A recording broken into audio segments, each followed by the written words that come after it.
I'm Maria Menounos, and you're tuned in to AfterBuzz TV, the ESPN of TV talk.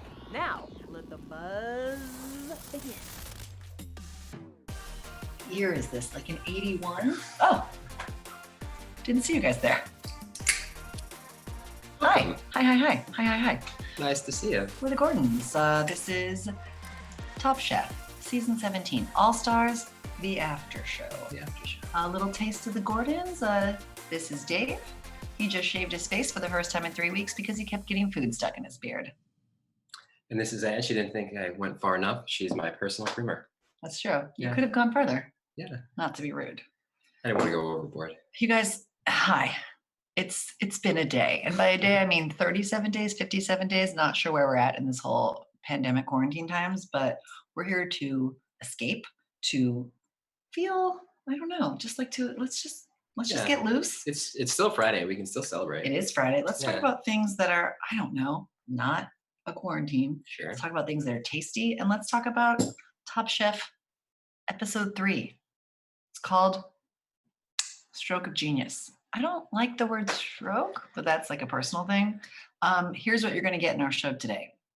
We're going to talk about a fried rice cook-off that has hot Cheetos, whiskey, candy, sad watermelon, frog legs 3 ways. And then we're going to talk about how the chefs classed it up by creating dishes inspired by pieces of art that they saw at the Getty Museum. And the only thing Baroque was the judges' minds after they tasted some of these delicious entrees, except the loser's heart, also Baroque, after a juiceless chicken faux pas. Double zing. Thank you. I mean, you knew I was going to whip out a Baroque joke. Had to. I don't know what Baroque is. I learned a lot this episode. It's a not period. about food. It's a period. Okay, Sure. so we're going to talk about all this stuff. We're going to talk about winners, losers. We're going to talk about the actual winners, losers. We're going to talk about new segment we have called Nom or Not. Would you eat this dish? I We'll mean, see. Most of them, I feel like yes for you. Yeah, I have more 50-50. dietary restrictions. Please subscribe to our YouTube channel. Please give the video a thumbs up. Don't think we don't look, because we do. And we're also here for any chat. We want you guys to chat it up with us. Talk to us in the comments. Ask us questions. We have a lot of guests coming up as the rest of the season goes on. We have some special guests that might burst in today, called a 3-year-old who will not go the F to sleep tonight. That's where we're at. Comment, download on iTunes. Just be our friends. We would really like it. We need it. We need friends. We've been talking to only each other as grown-ups for, I don't know, the last 3 weeks, and a bunch of tiny people who live in our house who are jackasses sometimes. Anywho. Moving on to more appropriate Is it opening wine while you subject. talk? Yes, it is opening wine time, so that's exciting. Let's talk about our first segment, which is a taste of the episode. What dish does this episode remind us of, and why? Oh, quick shout out. Yeah, I just want to also say we're back with the Fox, and we enjoyed our wine so much last week that we pulled out another one. This is a Sauvignon Blanc. Yep. From the Vogelzang Vineyard. You know what? It's in Santa Barbara. The point is, Fox, and we love you, and we're sending you this video. Please send us wine. Thank you. It's a bad, scary time. Please continue watching, and if you're not already, then sure, soon enough. Anywho. Well, we'll send it to you. So, taste of the episode. What dish does this episode remind us of, and why? If you need time, I was going to say, if you need time, I can go first, but you seem No, ready. sure. I think it's I would go with a sloppy Joe. Oh boy, do tell. I think A sloppy Joe. And do you mean that in a good way and a bad way, or just a bad way? I think it was tasty, as sloppy Joes are. It's tasty as all get but out. sometimes, we eat with our eyes, and that was the idea. But it got a little sloppy at times. Mhm. And I think it was because the chefs were tasked with recreating or creating a dish that reminded them of art. Being inspired by. Some of them were able to edit themselves, much like a good artist will do, and some of them were not, and it got a little bit sloppy at times. I feel like that happens a lot with the not editing. This is a recurring theme. It happens in episodes where they're asked to recreate something visual. So this is where the beef is that Dave doesn't like when they have to do visual concept things, because you think it takes away from the food. I love it. I think it's great. I think anytime you have to harken back to a personal experience or a piece of I made it up. No, it's a word. It's the opposite of doing it wrong. It is a real word. Or you have to interject some sort of personal experience. They look for a dish that they want to make, and then they tie back how it somehow connects. But some of them definitely do, but some were inspired. It gets an eye roll from me, but it's inspired when the food tastes good. Hashtag eye roll. Yeah, it's an eye roll though. Here's my take. To me, the dish this reminds me of, I'm going to give you like a type of. This is things are not going well with wine opening. Wait, we're giving up? No, I'm just gonna. I don't want to. it's too much for distraction anyway. I really want the wine. What did it remind you of? So it's I know it's Shrek. It's a kind of dish. It's a type of dish. This reminded me of a high-end museum entree. But what I mean by that is these things are usually of the seafood variety. They are sometimes inspired. They're sometimes off the mark. They're always expensive, but overall they're satisfying because of the experience. And that's what this episode reminded me of. Were you impressed by that? That was great. Thank you. Because I had 1 second to think about it while you were taking our child pee for the millionth time. Because to me, this is the first episode this season. It's the third episode, but this is where I feel like this is a Top Chef episode. Great quickfire, great guest judges, people showing us their stuff. Tiny bit of drama. Like I still want more drama. They hinted at it and then they dropped it. For those of you for next week. Well, even for this week, they set up a gender war that never materialized. I have thoughts on this. Sure, please share. It's actually better that we didn't really have time to talk about this because now we're learning each other's opinions for the first time. This to me was the first episode. Our first date. Oh, exciting! Yeah. We should drink whiskey then. Speedball, anyone? Yeah. This was the first episode to me that felt like Top Chef, and I think maybe, and I feel like this has happened in the Masters before. Or in, thank you. Shall we on camera? For those of you who are clinking our glasses, same size, totally fine. Welcome to the shit show. It's can have several different meanings depending on how you interpret it. Oh, there's a lot going on here. Oops. I mean, we love it. Send us more. The point is, this felt like we were getting into it. I feel like the All-Star seasons before have taken a second. It's weird. It's like hit its stride and to actually feel like a Top Chef season. And it's counterintuitive because you think this time you're loaded in by knowing everyone already. But sometimes, I don't know. It's just this one hit its stride. It takes the show a couple of episodes to hit its stride, I think. Okay, so let's talk about... And even in an All-Star season, there's usually a little bit of dead weight anyway. Some of those people, like, how did you get there? I feel like there's not horrible amounts of dead weight now. Someone sadly went home this time, who I wouldn't even classify as dead weight. I know someone. I don't know if he would have risen to the level of All-Star under normal circumstances, though. You think they're running out of people? No, I just think that he's nice. He's nice, and he has a story. They want people with stories, and people who have a notable. Oh yeah, the guy who gave up his immunity. I remember that. Yeah, guy. like I want to. We're talking about Jamie, obviously. He went home. You know this already. You're watching an after show. You watched the show. This is the after show. Okay, let's talk about. Because if you want it just because you want the spoilers, you've come to the right place. Yeah. Let's talk about the appetizer, which is where we recap the beginning of the show, which is the quickfire. They do a little, we can talk quickly. They gave Keven the gloat moment of winning the last episode. They gave Stephanie what I think actually did carry through the episode, which is Stephanie's in her fucking head. Like she is in her head. Which is weird. She made one bad dish. She made one bad judgment, but now she's in her own head. Didn't she have something even before the Indian nacho gone wrong that was not great? No, I mean, she had done really well the prior episode. Right. I just want to share with everybody, we're eating mozzarella sticks tonight. It's a high-low. So it's a high-low situation. High-low. I don't know if it's because of our current circumstances that brought me to these mozzarella sticks, or I brought them to you. I got them at Trader Joe's. Or just because I love them, but that's what we'll be noshing on over the course of the hour. I think being a food person means you have to like high-low. Dave Chang. There's something really garbagey that he loves. Domino's pizza. Oh God. I'm not here for that. Anyway, quickfire. Make amazing fried rice with your stamp on it. Guest judges, Randall Park and Ali Wong. Yes, please. Also, they weren't promoting. I mean, like maybe when they filmed it, it was like I just thought the timing was weird to have them like come together but not be promoting something. She's such a foodie. She is. And maybe I guess he is. I guess he is as well. But she's just been delightful. She's made the rounds on all the food shows without necessarily promoting anything. She has. She did on an episode of Ugly Delicious as well. Oh yeah, I forgot about that. Yeah. Inside Baseball. I can tell the editor from this episode, because usually with reality shows, it is a different editor every time. And then the same, overall producer will kind of skin them. And sometimes they'll be like a finishing editor, but you can tell the way an episode is put together is usually like slightly different. And this was an editor who did understand comedy because it felt looser in the edit in a good way. They let like when the chair made a sound when Needy went, oh, excuse me. And like there was like a fart joke. There was like Ali Wong saying I have to go to the bathroom. Like they let it get a little looser in this. They let Padma make a joke? Padma. Yeah. Padma. We're available for comments of how you pronounce her name correctly. And also we know we don't want to just totally troll her. So know that when we troll her, it's not trolling. It's out of love. Yeah. We're just obsessed with making fun of her. Correct. It makes us feel a little bit better, but at the end of the day, we do love her. She's delightful. So you have to do the thing at the beginning of the quickfire. I don't love this. The rush to the table, the bum rush to the table and shove each other, and yet somehow 3 people got frog legs on purpose. I mean, that means that they made a mistake. There was too many frog legs.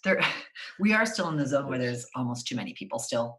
So Yeah, I think entire there's people don't 13. show up. Lisa in an episode, barely at all. There's 13. Lucky 13 chefs left. I did like her dish that she created. The fried rice? No, jumping ahead. We're not there or yet. teasing ahead. There it is. Yeah. So for the quickfire, Keven made bachelor fried rice. Wieners. I did like his wiener bit. But again, that was like comedy. Cheetos and whiskey. Would you eat that? How does the whiskey work? It probably doesn't. It's probably just an excuse to say that you're using whiskey. Wow. My instinct is that it would probably be delicious just because you're throwing together so many delicious things, and you get drunk, or Ali Wong's stoner comment, and There's lots of comedy. smoke a little before it's time to eat, and it's probably delicious. Weird, strangely compelling, but delicious. The bottom was Jamie and Nene. Oh, I forgot he was on the bottom. Yeah, he did not have a good episode. I mean, the quickfire doesn't actually count for anything to me. I totally disagree. No, other than you get immunity, but for anyone else, it doesn't matter No. if you're on the bottom. No, I disagree. I think that when they're making, I mean, it's not like Great British Baking Show. We'll talk about that for hours. Different show. When they're making their decisions, if you won the quickfire, but you were like not great in the elimination, that will factor in. It's never once been mentioned. It's back here. It might be in the back of their mind. It might be brains. subconscious. It might be in their lizard brains, but it's not something that they openly talk about as being part of They the closedly talk about it. maybe behind the scenes. But Nene's sad watermelon made me sad because there's just no way that pineapple works in fried rice. Probably oranges or other citruses. Strawberries? No. I'm just like, no, it doesn't work. Or just the chunks. It was the chunks too. Part of the problem with the bum rush as well is that it doesn't, even if you're rushing the cabinet and the pantry, you can still sort of conceive things. When you're rushing into a pile of 13 people and she's like the smallest one. Yeah. Size did matter. Size mattered. She's not thinking straight. And I don't think she actually even wanted to grab the watermelon, and she did. And here we are eating the strangest, possibly most disgusting fried rice dish that ever has been created. I mean, just for me, from vegetarian standpoint, frog legs, is it like chicken? You've had frog legs. Close enough, yeah. Ugh. Dave's had like every kind of meat. His passion for meat is truly centers around biltong, which is South African beef jerky, but not beef jerky. Other jerky. No, it's beef. Oh, it is? I thought it was other things. We went to a biltong store in New York, Lower East Side. Great place. Winners of the quickfire. Keven, that was a party in my mouth. Eric, Karen. Yeah, so Karen Eric did like solid, was it PB&J or just peanut butter? Peanut butter and jelly. There was a jelly component, so he did a PB&J rice, which is interesting. I would be curious to try it just because he intrigues me. Pad Thai. Yeah, it's a peanut sauce. It's not compelling on his face, but because he's making it on his face. On anyone's face. Maybe I don't know. What if you just maybe our 1-year-old, but would that look good? But because he's making it, I give it the benefit of the doubt. It makes me want to try it. But is that jumping ahead? That wasn't going to be discussed. We're talking about peanut butter and jelly fried rice. Yeah. Yeah. We're going to talk about things we would or wouldn't eat. I don't know if that was going to make the cut. That's all. Oh no. Yeah. This is loose. Yeah. It's unstructured with structure. Loosey goosey. But structured. And Karen's was legit, and it got a rare Padma compliment. Yeah. Kudos. So good on her for that. Yeah. And look, it's editing. Obviously, they probably say a lot more than we actually see at the tables when they're going around. But how much did they talk? Are you allowed to talk about it? What do you mean? Well, when you were sampling the cuisine, they talked a ton. Did the chefs talk to us a lot? No. Did you happen to see the chefs? Oh yeah, talking for hours on end. It was pretty long. They had to turn the table over and they wouldn't leave. They were ours was I know exactly. Ours was the cafeteria style. Sure, no. So they did though. They talked a long time, and then each judge, the cluster of judges, went to each one separately. Just know they take their job very seriously. I mean, we were probably taping for 4 hours. Yeah. For what will end up being 15 minutes a show at the most, with interviews and stuff. Yeah, anyway. Okay, so the winner of the quickfire and the winner of immunity, most importantly, Keven Gillespie. He's your boy. He's my boy. He's on a roll. He's on a roll. He won last week. He wins a Quickfire this week. He has a point of view. It's a little bit sloppy, a little bit messy. It's broy. He easily misses the mark, but he tries. Is he the owner of the hammered tuna from episode 1? Yes. Yeah, he had. Yeah, or swordfish. That was a leading question because I knew the answer. Yeah, Swordfish. the answer. Well, either way, he overcooked a fish. Well, it was an outside fire. A fish steak. Do you want to move on to the main course? Yeah, I think we should. Main course is a challenge. What was the challenge? The challenge. We talked about it. We talked about it. They sent the remaining contestants to the Getty Museum, which is probably the most beautiful place, beautiful, famous museum in all of. Kind of boring art. So we'll get into this, but I couldn't care less about the type of art that's featured. I like art. I care a lot about it. The Getty you mostly go to for if there's a specific exhibit that has come through an event and the view. It's amazing. Yeah. The art, So there's not really that much difference between Baroque, Neoclassicism, Renaissance, Rococo. Truly, there's not. Like if it was like postmodern, like modern Asian art yeah. from the Ming Dynasty, blank and blank. But these were. They were basically just a bunch of Italians who, it's like naked hot people, and naked not hot people, and naked being around. Right. But one guy might have made a picture. His great grandfather might have made a picture of different category, and his son might have made a picture of different category. But they're all pastoral. But they're all basically the same. Yeah. So these are beams. So they put them into groups, not teams. They were actually groups that were competing against one another. Each of them were assigned a different type of art. So we hit on them. We hit on them. Things I literally had never heard of. Rococo. You've heard of Rococo? No, I don't think I had. I saw they showed some pieces, and I said, "Oh, I've seen a thing like that before." Here's my Cliff I would have notes. never known that's the name. Rococo, romantic and fancy. Renaissance, religious. Sure. Neoclassicism, muted color, clean stick, straightforward lines, and Baroque, big and showy. Big and showy. Ta-da! If you had to pick one of those to do a dish from, what would you pick? I mean, are they all from the same Dave's place? thing is that he doesn't like abstract things. You like solid things. You don't like, and I'm an English major. I can explain or at least make up some bullshit about Moby Dick was actually his dreams, and and then he murdered his dreams. Yes. Well, let me ask you a question, my job. because I don't know the answers. I'm learning as we go. Mm-hmm. Were all of these things created by Italian artists? Not all Italian, but mostly. Across the thing? In the Getty? No, across those were four these genres created? groupings, No, there was other people.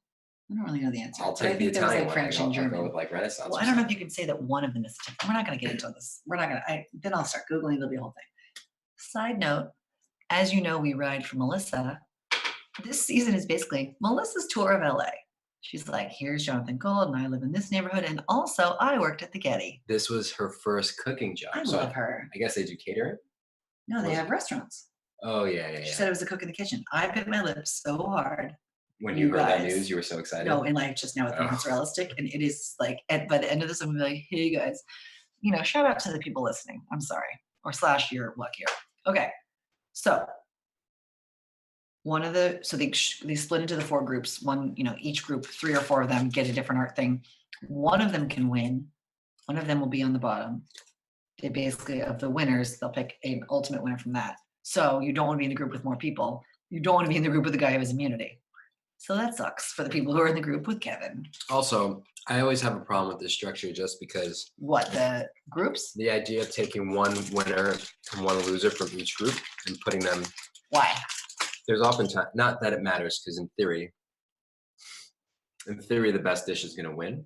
Mm-hmm. But thinking back to our fantasy times when if you make it into the top, you get points just for being a top 3. Yeah. Take an instance like today when we had our winner, like we said, Melissa. She was in the same group as. Melissa didn't win. The show, the episode. The episode. Oh yeah, she did it. Oh my God, you guys. Sorry. Come on. Gregory was in her group. Stick with us. And he very easily might have had the second best dish of the night. You're mad because you do think Gregory's dish was very good. And he didn't. He wasn't rewarded for that just because Melissa was transcendent, and they were saying it should be a Michelin. Served at a Michelin star restaurant, which I don't have a problem with. I just think he should have been recognized as well. Well, the exact opposite happened with the loser, but we'll talk about that in 1 second. Okay. So before we get into the actual, they kind of do their concept and they go to the Getty, they're doing their noodling, and then we get a little bit at home with them. I like when they spend these times for drama. Again, I'm a drama monster. Not like in a housewives way, but they spend this time basically saying, having 3 of the women sit on a couch and basically just be like, I'm feeling unsure of myself. And it was Nene, that's her brand, Karen, so talented, and Steph. I feel like Leanne, the spirit of Leanne was there, but she was somewhere else. But yeah, she was not would have having been that in this conversation. You don't think so? No, I think she's. She does more. I don't know. She was very vocal about how her dish sucked. Yeah, but I also think she that said it in front of the chefs. I was like, or in the judges. I was like, no. Yeah, but her. Not you, her. Oh, no, you talk. This is a show where you talk. Off topic. I often get shushed at the office when I'm on the phone. So anytime I hear a shush noise, I automatically think it's because of me. Guess where his office is now? Right here. In our living room. We're sitting at his desk. It used to be very funny. Our dining room table. When I would tell her that my desk was being moved at work because I talked about it on the phone. Now she has nowhere to move me, and it's not so funny anymore. It's really loud. Anyway, he shouts. Moving on. Calls. Or moving back. So I thought that was interesting. And, you were saying earlier that they dropped that thread, and I don't think they did. I think that they set up that the women think that the men are more confident, which is interesting. If you want to get really, and this is not, I don't know anything, but I do think it's interesting if they took a long view of the season, it's much more rare for a woman to win than a man statistically in the 16 seasons before this. Maybe it's interesting if they're laying groundwork now for women coming out on top. That'd be awesome. Well, I have an agenda. Can you tell? We'll continue. I mean, we've said this from week 1 that Melissa is our pick. We just love her. So if there's that's the case, there's other good I wouldn't be ones. surprised. But she was not part of that conversation. Melissa? Yeah. She would not have that conversation. No, but I'm saying that'd be weird foreshadowing to have the ultimate winner be a woman, but not have her be part of that conversation in general. What if it's all women in the top? Oh, that's never happened. That's never happened. There's been 2 and 1. There's very talented men and very talented women this season. There's a lot of people that probably deserve to be in the all top. stars. Now we're going to play a game called Would I Eat This, Nom or Not? And this is where we talk about what are the dishes the people made. Quick caveat, because there are 13 people, same, and I was kind of like, again, I think this episode was great. I do a little bit complain. Again, there's too many chefs to really get into the cooking structure and the procedure that we like to nerd out at. Also, because then you're more invested in the dish because you've seen more of the what happened when they went to shop.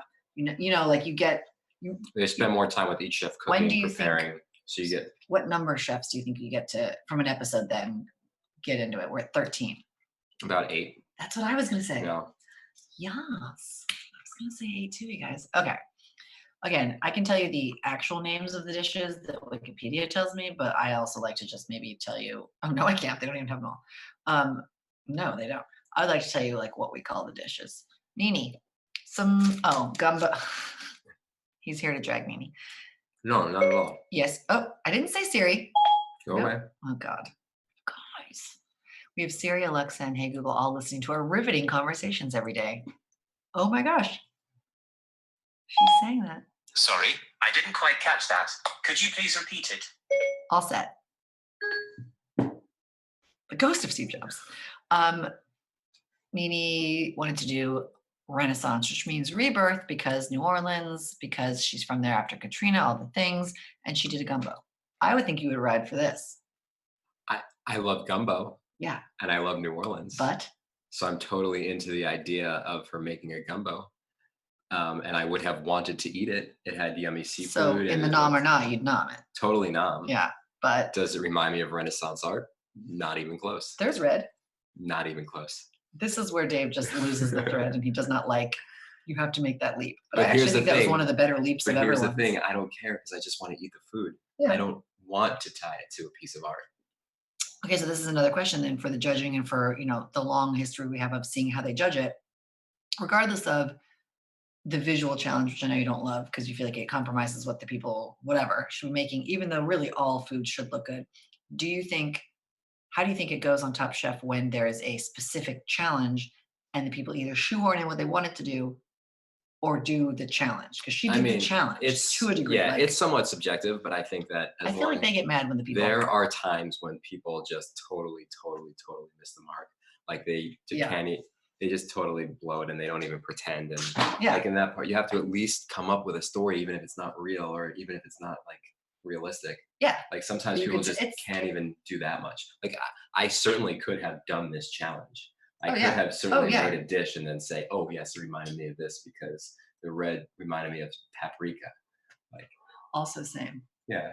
For me, reminded me of chili. So and I wanted to make a dish with paprika.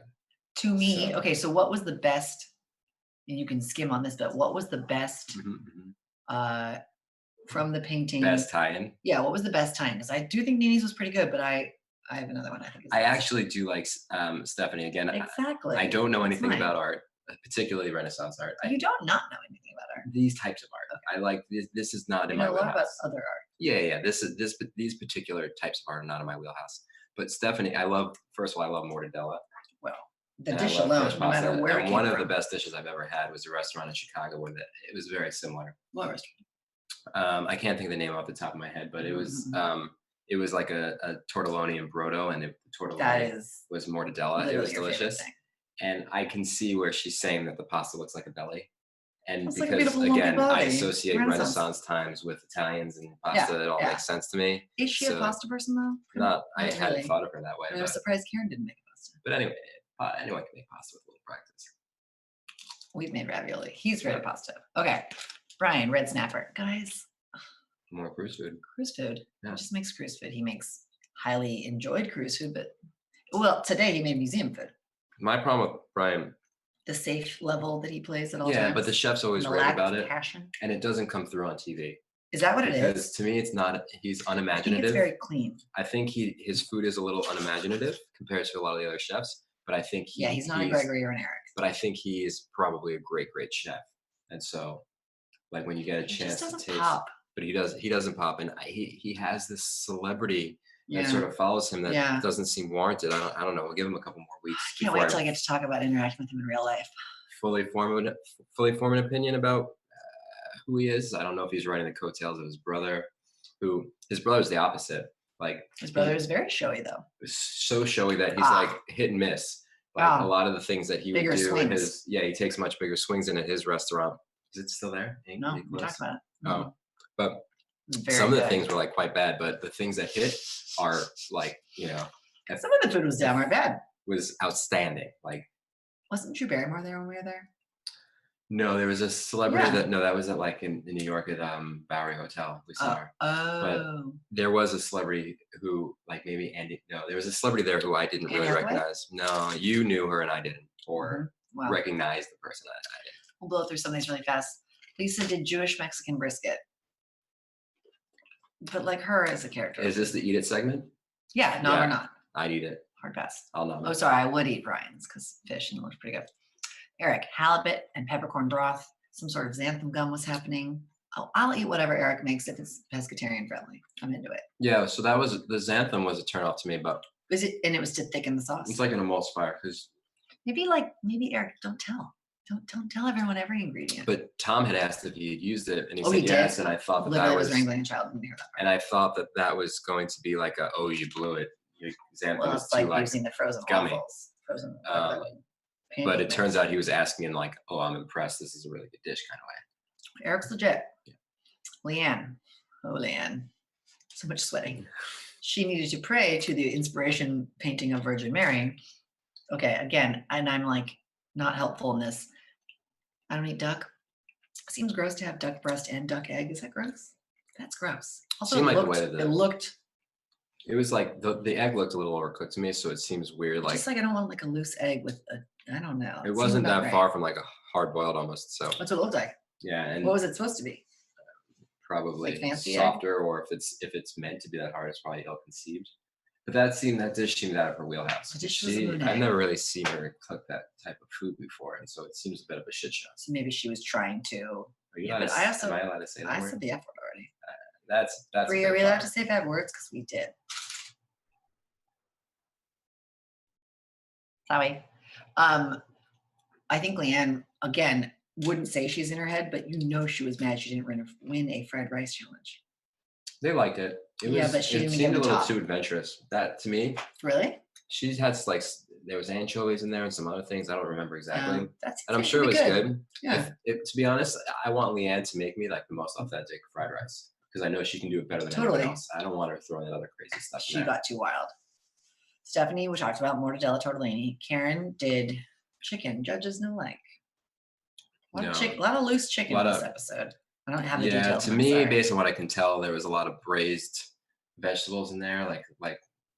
Why did she? What? Like she escargot. I want to say maybe escargot. I don't remember exactly. It just seemed like a textural nightmare. Yeah. Oof.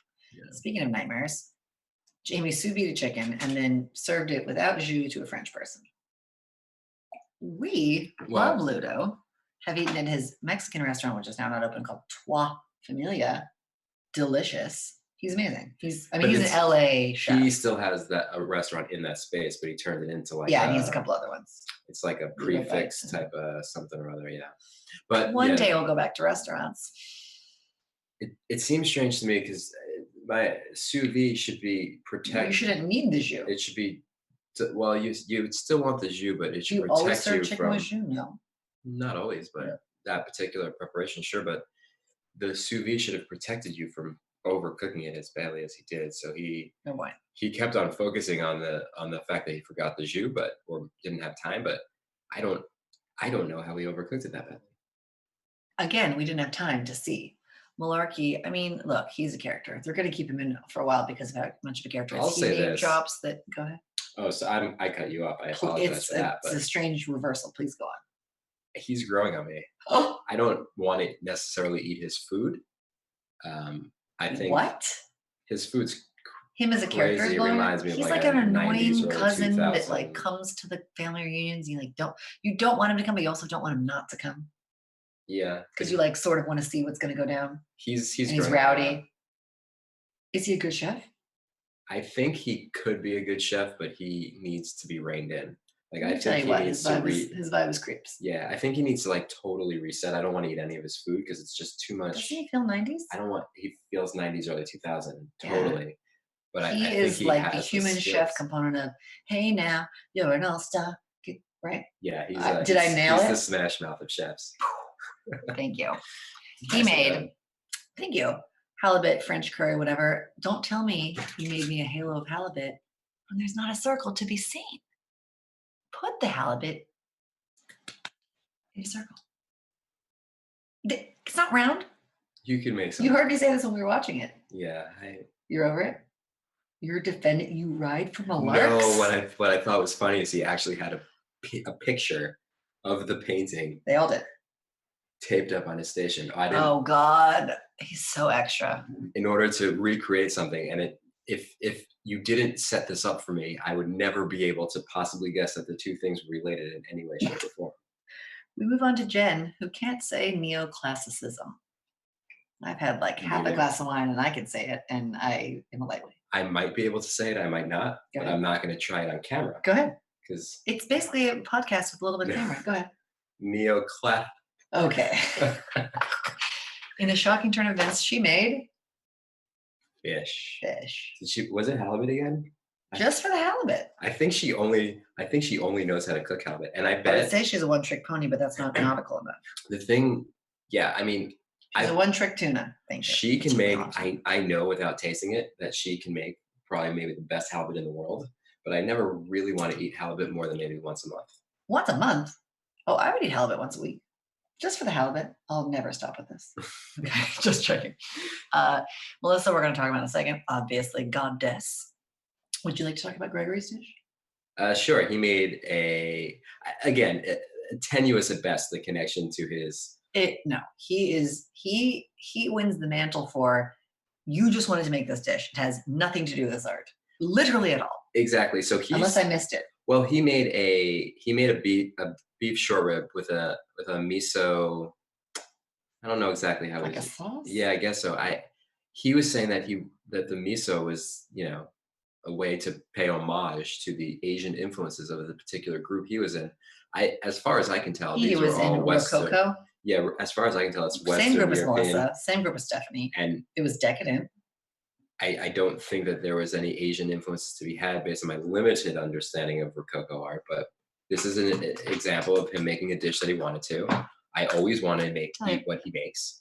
And so I'm totally. Rococo is late Baroque, so still basically the same ornamental and theatrical style of architecture, art, and decoration. There's nothing Asian in That being said, it There's looked French delicious. words. It sounded delicious. Everyone's He French. sold it to the judges and No somehow Asians. made a fake connection. And He gets the mantle of most tenuous connection, but we love him. So, but it didn't come off as trying too hard. Bless. He just no, said it wasn't as if trying this too hard. is It was just fact. ridiculous. And then Mr. Immunity got what we will call as one of our segments where we talk about the tastiest morsel. Which chef or judge gave the best one-liner of the week? I think it's a tie for 2. One of them was to Mr. Immunity. Tom saying, "Oh, he had immunity? Good for him." Sick burn, Tommy. Yeah, usually Tom reserves those burns for really warranted situations, so it must have been really bad. At the other one, just to kind of finish out this this sub-segment of our tastiest morsel segment was this week's Padmitude. Excuse me. So she it wasn't a dish. It was a collection of ingredients. Yikes. No one wants to be on the other end of that.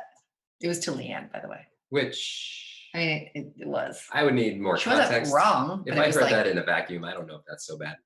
That was light. It was That was bad. light Padmitude. She reined it in because she was trying to be a stand-up comedian. She tried to crack a few jokes because of Ali Wong. And It was Roof. It was Roof's Doof. So guest judge was Ludo, but then the whole thing with him being buddies with Malarkey and they all hosted TV shows together. they were quick to Love say it. that it was quickly canceled. Mostly because you can barely understand him speak, more so than Malarkey being a turnoff. Fair.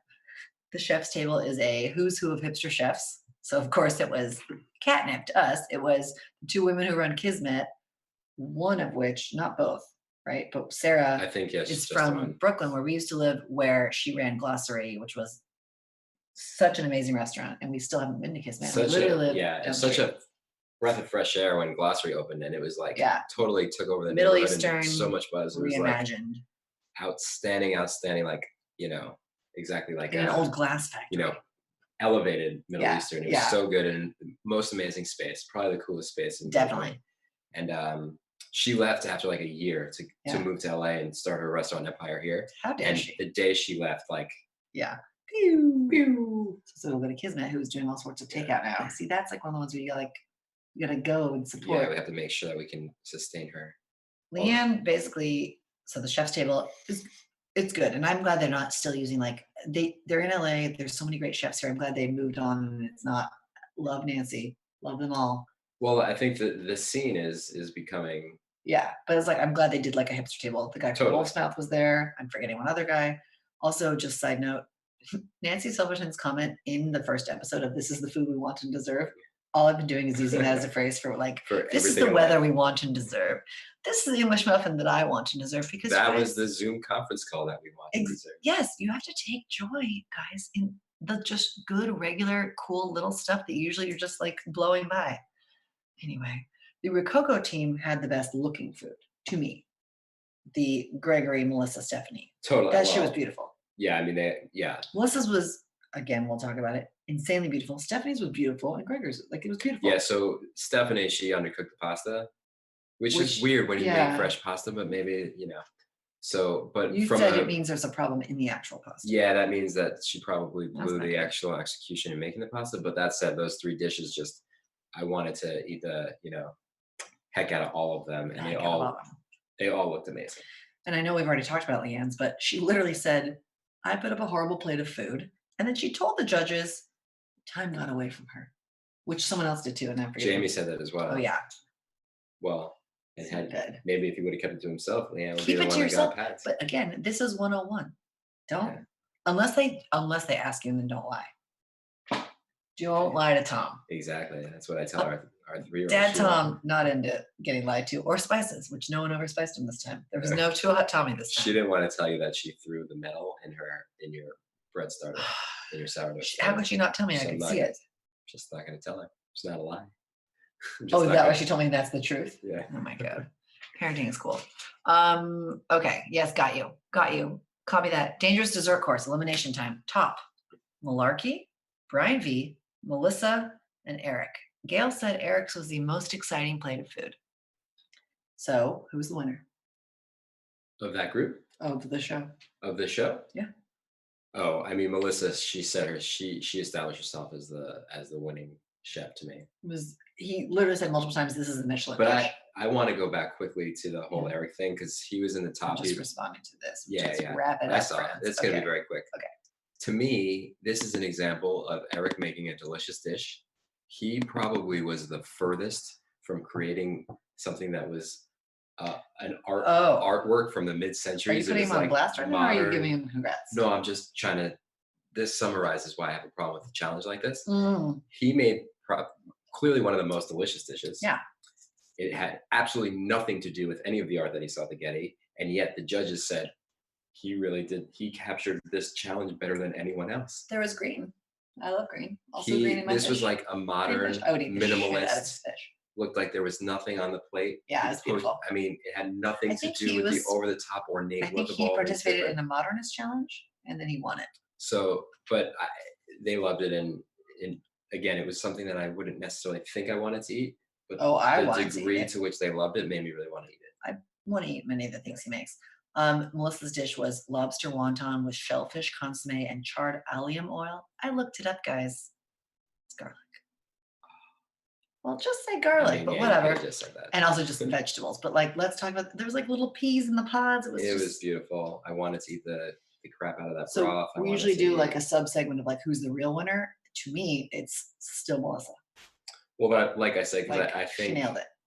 the way that they just fawned over that dish, normally they save that for the finale. I know. So the fact That that was they like were finale level fun. yeah, they fawned so Yeah. hard. It just made me FLF. think that she might be on a slightly different level, even than some of the other really top contenders. Where is her restaurant now? Do you remember? See, that's the thing. I She thought she was Boston? like a bot. No, that was.